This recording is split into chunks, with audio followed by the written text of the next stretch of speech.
पातड़ी हाजीपुर एक पंचायत थी, अलग पंचायत बन गई। यहाँ काम का बहुत अभाव था, चाहे रास्ते का हो, चाहे कोई चौपाड़ का हो, चाहे स्वास्थ्य से संबंधित हो, चाहे खेल से संबंधित हो, कुछ भी नहीं था। उसके अलावा जो पंचायत बनी वो पढ़ी लिखी बनी, चाहे जितने भी मेंबर थे हमारे 8 मेंबर, और उसके अलावा गांव के भी जो लोग बाग थे वे भी गांव में काम के प्रति सुचारू रूप से चाहते थे हमारे गांव में काम हो।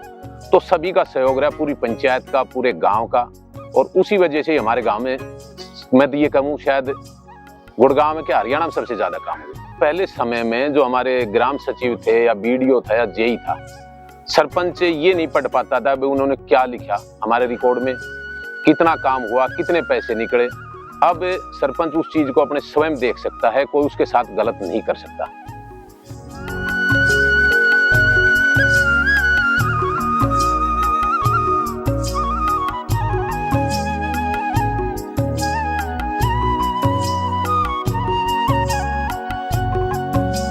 लिंग अनुपात में क्या था कि हमने एक नौजवान लोगों, बच्चों की एक टीम बनाई, कुछ उसमें महिलाएं भी शामिल की।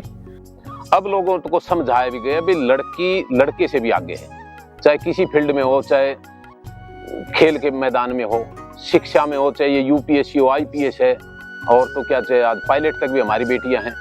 और ये भी लोगों को समझाया गया कि ये जो देखो, मैं तो इस बीच में एक बात और कहना चाहता हूँ, जो रिजर्वेशन की जो बात है, हम रिजर्वेशन से संतुष्ट नहीं है, जरूरत ही नहीं। अगर हम बेटियों को पढ़ाएंगे, उनको समझाएंगे तो हमसे आगे है। हमारे देश में स्पीकर भी रही है, हमारे देश में राष्ट्रपति भी महिला रही है, हमारे देश में कई मुख्यमंत्री भी महिला रही है। रिजर्वेशन एज एक थोपना है, क्योंकि अगर किसी गांव में अगर कोई एक्टिव व्यक्ति है काम करने वाला और वहां अगर महिला की रिजर्वेशन आ जाती है तो उसकी मजबूरी हो जाती है वो चुनाव लड़ाना। और सरपंच लगकर जो छोटी इकाई है इसमें रिजर्वेशन देना, क्योंकि वो लंबी राजनीति तो उसने करनी नहीं, ये तो उसके लिए होती है जिसने आगे एमएलए एमपी आगे जो चुनाव राजनीति करनी हो। 5 साल के लिए किसी महिला को सरपंच बना दे, उसका घर का काम भी मतलब रुकावट बनती है।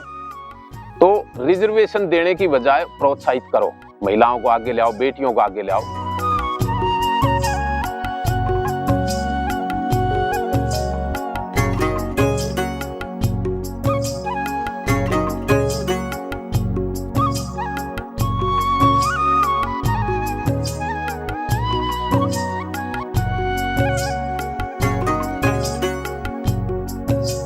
ई टेंडरिंग प्रक्रिया पहले भी लागू थी, ऐसे नहीं कभी नहीं थी, लेकिन एक लिमिट थी 20 लाख से ऊपर जो बड़ा काम था उस पर ही टेंडरिंग लागू थी।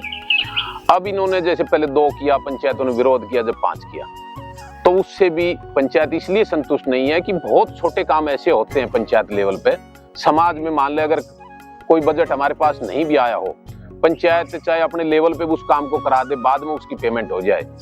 अब ई टेंडरिंग प्रक्रिया में पंचायत से सरपंच को कह दे कि भाई हमारे साथ भी है सरपंच साहब, इस रास्ता ने बनवा दे, हम उसके कहते हैं भाई वो पैसे आ गए, टेंडर लगा, एक टेंडर लगन में 3 बार प्रक्रिया निकल जाए, कोई ठेकेदार काम ना करे, कई बार टेंडर ना ले। ऐसा हमारा ब्लॉक में जो समिति तरह हमने टेंडर लगवा रखा है, जो 3 बार टेंडर लग लिया किसी ठेकेदार ने, उसमें टेंडर नहीं भरा, तो उसमें काम में काफी रुकावट हो रही है, विकास बहुत ज्यादा प्रभावित हो रहा है उससे। तो यही है, जैसे पहले 20 लाख की थी, और स्टेट है जहाँ मध्य प्रदेश है और कई जगह है।